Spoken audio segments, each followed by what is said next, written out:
Olá pessoal, tudo bem? Meu nome é Alisson e hoje eu gostaria de fazer uma versão express com vocês do livro O Banquete, escrito por Platão.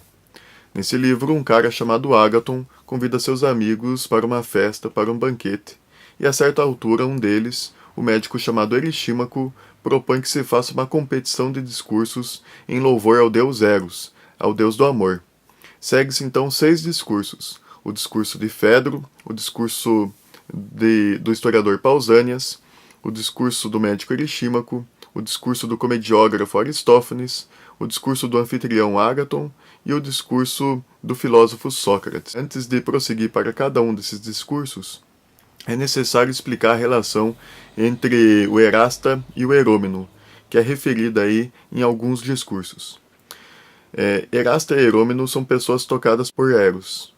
O Erasta é geralmente alguém mais velho do sexo masculino e o Herômeno é geralmente alguém mais novo do sexo masculino também.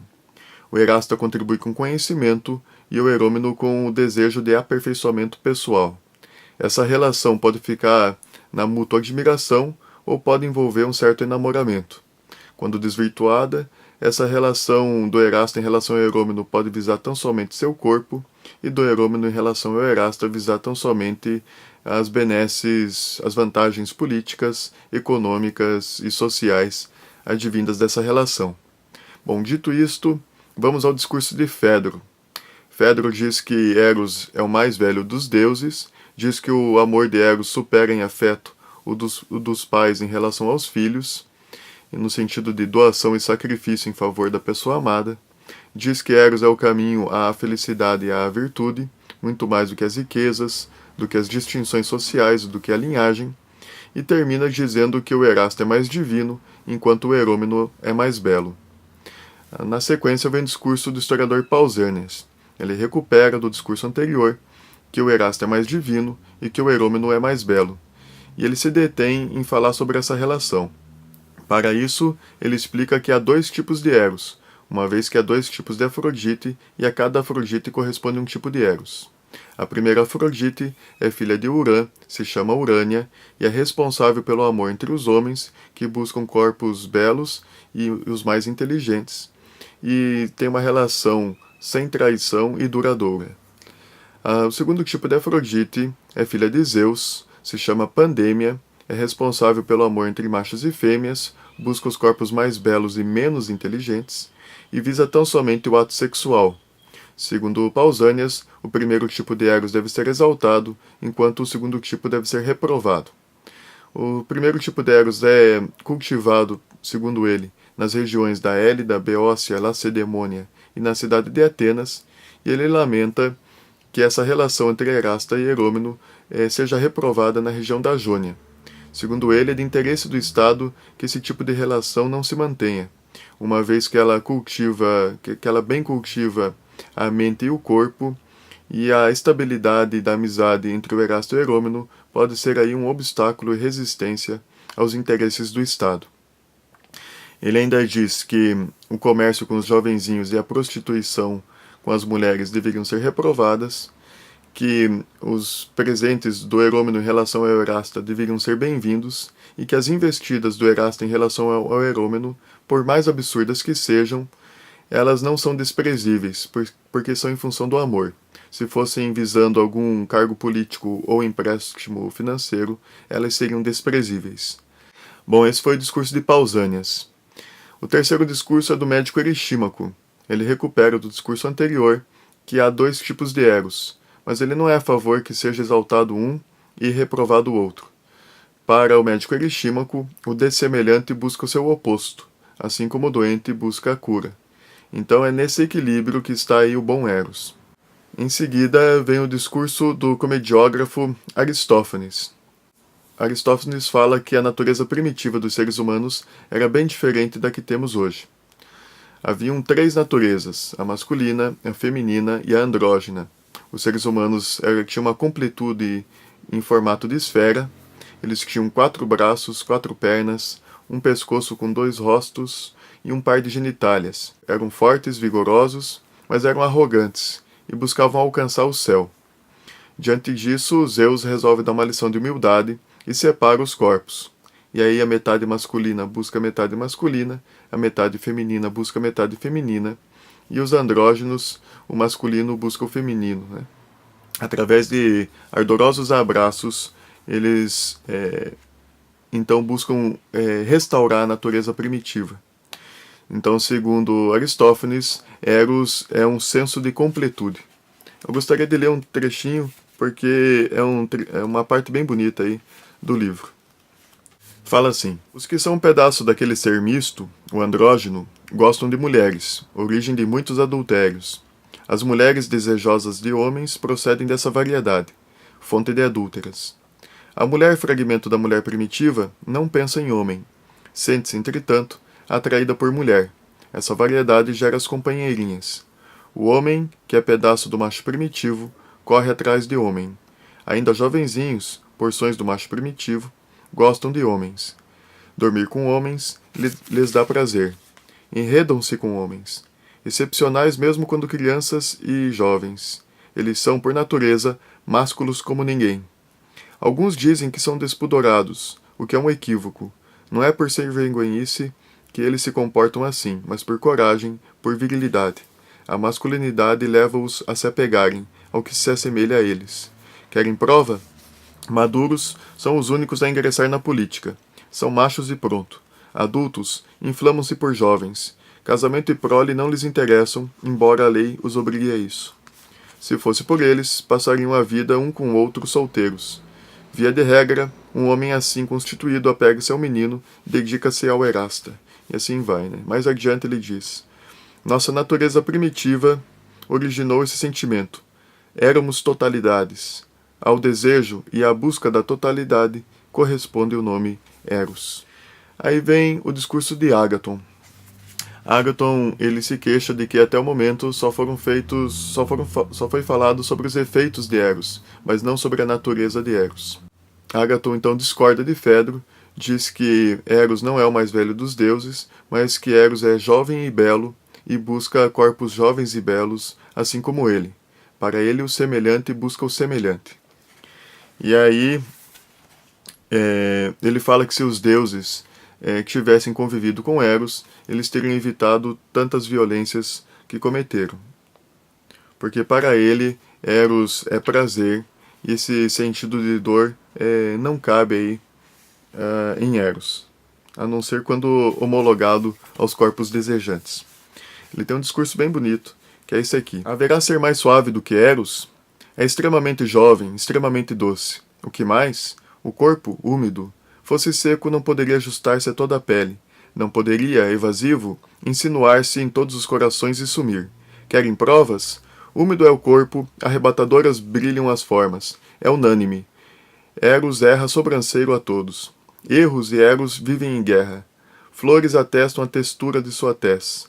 Em folhas murchas, em fenecidas flores, em corrompidos corpos, em corroídos corações, não se assenta Eros. Trilha campos floridos, fragrâncias frequenta. Brilha e reina aí. Sobre o corpo, sobre a carne, sobre o charme, sobre a chama. Basta o que eu disse. Restam rumores, restam ardores. Apraz-me passar do prazer à virtude. Que direi? Ato injusto não se ajusta a Eros. Nem como agente, nem como paciente. Nem de um deus, nem contra um deus. Nem de um homem, nem contra um homem. Não padece, se é que padece, violência. Violência não lhe apetece.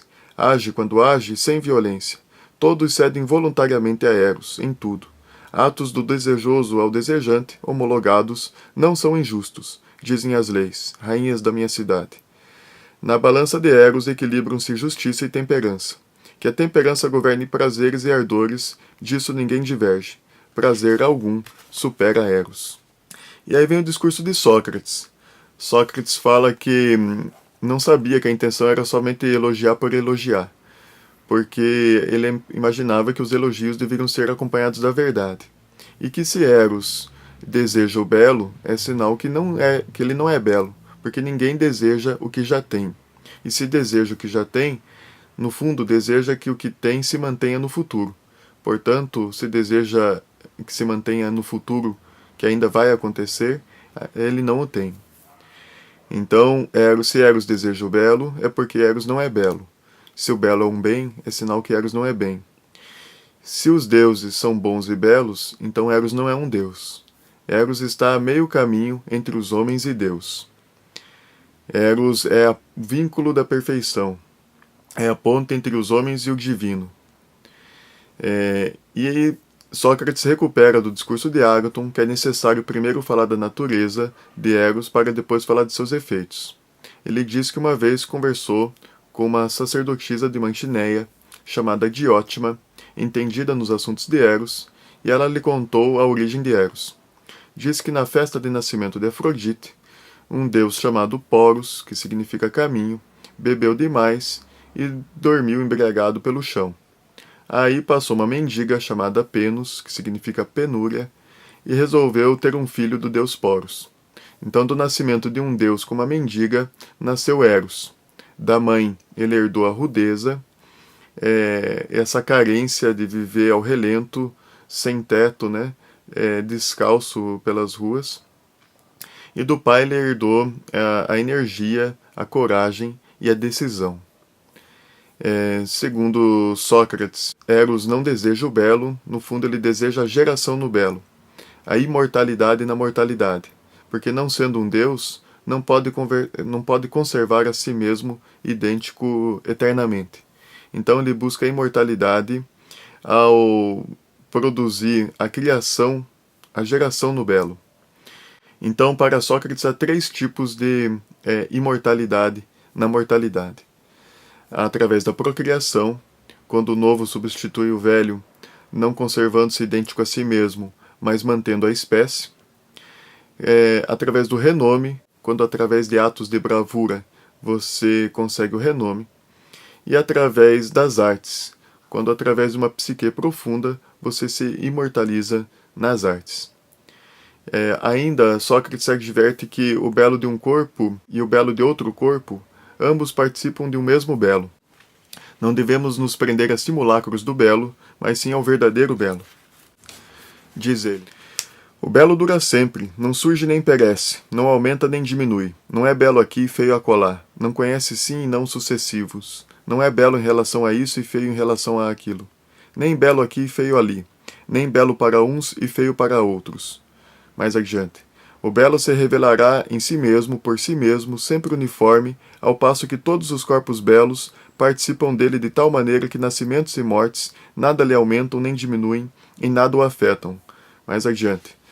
Tome-se como ponto de partida o que aqui é belo. Não se perca de vista aquele belo, fonte de todos os corpos belos. Suba-se como por degraus, de um só a 2, e de 2 a todos os corpos belos, e dos belos corpos aos belos ofícios, e dos ofícios aos belos saberes, e dos saberes até findar naquele saber, que não é outro senão o saber daquele belo, sabendo por fim o que é o belo em si. A vida merece ser vivida quando se contempla o belo em si mesmo. Então, Sócrates ele nos adverte para não se tornar escravo de uma única beleza, mas estar atento à verdadeira beleza que constitui aí a fonte de toda a beleza. Aí, por fim, aparece embriagado para a festa Alcibíades, que já foi herômeno de Sócrates e que está ali enciumado da proximidade entre Sócrates e Ágaton. Alcibíades, ele então começa a fazer um elogio queixoso a Sócrates. É interessante porque esse fecho com Alcibíades é o fecho de todos os discursos. É como se a abstração dos discursos fosse encarnada na relação, na vivência do amor de Alcibíades em relação a Sócrates. Alcibíades está ali vitimado desse amor. E ao elogiar Sócrates é como se estivesse elogiando o próprio Eros. Eu quero ler também essa passagem porque ela é bem interessante.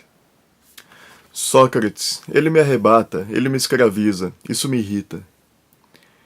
Tenho certeza de que mesmo agora, se ficasse atento às palavras dele, eu não resistiria. Eu seria atormentado pelos mesmos sentimentos. Com muito esforço, como se esquivasse das sereias, cerro os ouvidos e me afasto em fuga. De outro modo, ficaria sentado na frente dele até a velhice. Senti na companhia dele, só na companhia dele, o que não imaginava ver em mim. Saibam que ele não tem a mínima consideração com quem é belo. O desprezo dele é indescritível. Despreza ricos, títulos honoríficos, ídolos das multidões. Valores que tais não lhe representam nada. Nós não valemos nada, estejam certos disso. Passa a vida brincando e ironizando pessoas, mas quando fica sério, quando se abre, aparecem as estátuas guardadas lá dentro. Alguém já as viu? Eu já. Divinas, áureas, tão extraordinariamente belas que o que quer que Sócrates mandasse, eu faria no mesmo instante. Achei que minha beleza o tinha enlouquecido. Pareceu-me um achado, sorte incrível. Depois de ter absorvido tudo o que ele sabia, eu julgava que ele estava ao alcance das minhas mãos. Eu pensava que ele me abordaria logo. Não é assim que o Erasto procede quando está sozinho ao seu xodó? Eu dava pulinhos, pois não aconteceu nada disso. Conversou comigo como sempre.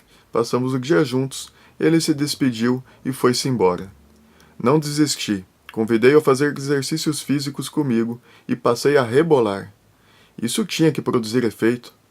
Jogos se repetiram. Engalfinhamo-nos em lutas corporais. Arquibancada vazia. Contar o quê? Não consegui absolutamente nada. Compreendi que não era por aí. Resolvi atacá-lo de rijo. Eu estava decidido a não me render. Eu estava com a mão na massa, tinha que descobrir o jeito. Convidei-o para jantar comigo, uma cilada que o Erasto costuma armar a seu tesouro. Não aceitou logo. Levou tempo, mas cedeu. Na primeira vez, jantou e me disse que iria embora. Eu, constrangido, permiti que ele se fosse. Segunda investida. Jantamos e eu espichei a conversa a noite adentro, sem lhe dar fôlego. Quando ele fez menção de sair, observei-lhe que já era muito tarde. Obriguei-o a ficar. Ele repousava no leito junto ao meu, o mesmo em que tinha jantado. Na sala, mais ninguém. Só nós dois iríamos dormir ali. Até aqui, dizer o que eu disse ficaria bem a qualquer um. Mas o que aconteceu depois, eu não diria a ninguém, não fosse o vinho que, conforme o ditado, fala a verdade. O vinho e as crianças. Encontro-me no estado de quem foi mordido por uma víbora. Consta que a vítima de tal acidente só fala a mordidos como ele. Seriam os únicos que poderiam compreender e desculpar o que se ousa dizer sobre o efeito da dor. Eu, mordido pelo que há de mais doloroso no lugar mais doloroso, em que alguém poderia ser mordido, o coração ou o espírito. Amigos, como estávamos no escuro e os escravos tinham abandonado a sala, imaginei nas circunstâncias que floreios eram impróprios. Fui diretamente ao assunto, abri-lhe o meu coração, apliquei-lhe algumas sacudidelas e perguntei: Estás dormindo, Sócrates? Não estou dormindo, não. Sabes o que tenho em mente? Como é que eu poderia saber? És a meus olhos o único Erasto digno de mim, e tens medo de me fazer uma declaração. Sabes o que sinto? Não teria sentido algum resistir a um desejo teu. Eu não te recusaria a minha fortuna, nem meus amigos. Nada é mais importante para mim do que meu aperfeiçoamento pessoal. Aí Sócrates vem dar um fora com jeitinho nele. Meu caro Alcibíades, tudo indica que não és um homem vulgar, se é verdade o que dizes a meu respeito, e se há em mim algum poder que poderia tornar-te melhor. Poderás ter visto em mim uma beleza incomparável, bem diferente da formosura que te singulariza. Observando o que existe em mim, ocorrem-te interesses comuns, troca de beleza por beleza, na certeza de lucro vultoso. Em lugar de uma verdade presumida, pretendes adquirir beleza real, convencido de que trocas cobre por ouro. Entretanto, afortunado amigo, examina melhor a questão. Não esqueças que sou nada. A visão do entendimento inaugura agudeza maior quando a dos olhos começa a decair. Ainda estás longe disso. Aí volta Alcibíades, né? Enfiei-me debaixo do manto desse homem, envolvi com os 2 braços esse autêntico, esse admirável dêmon, passei a noite abraçado a ele. Não vás dizer que falseei o que realmente ocorreu. Tudo o que fiz foi em vão. Ele se impôs, desprezou minha beleza, riu de mim, foi insolente naquilo de que eu mergulhava. Meus caros juízes, julguem a arrogância de Sócrates. Fiquem sabendo, juro pelos deuses e pelas deusas, que quando me levantei, nada de extraordinário tinha acontecido. Foi como se eu tivesse passado a noite com meu pai ou com meu irmão mais velho, e não com Sócrates. Depois disso, que entusiasmo poderia ter eu? Vocês não concordam? Sabendo-me desprezado, eu que admiro a natureza, a temperança, a virilidade desse homem, penso que jamais poderei encontrar alguém igual a ele em prudência e força. Eu não me sentia inclinado a odiá-lo. Eu não tinha forças para afastar-me dele, nem sabia o que fazer para atraí-lo. Bom, gente, daí o Sócrates resolve descontrair um pouco, Ele fala assim: ah, Alcibiades, não pense que teus truques passaram despercebidos pela gente, você quer me indispor com Ágaton e tal. Daí chegam mais foliões bêbados ali e voltam a beber. E aí fica Sócrates conversando com Ágaton e Aristófanes, até que esses dormem, e ele se levanta e vai embora. Bom, gente, é isso. Um abraço, espero que tenha sido proveitoso. Um abraço e tchau!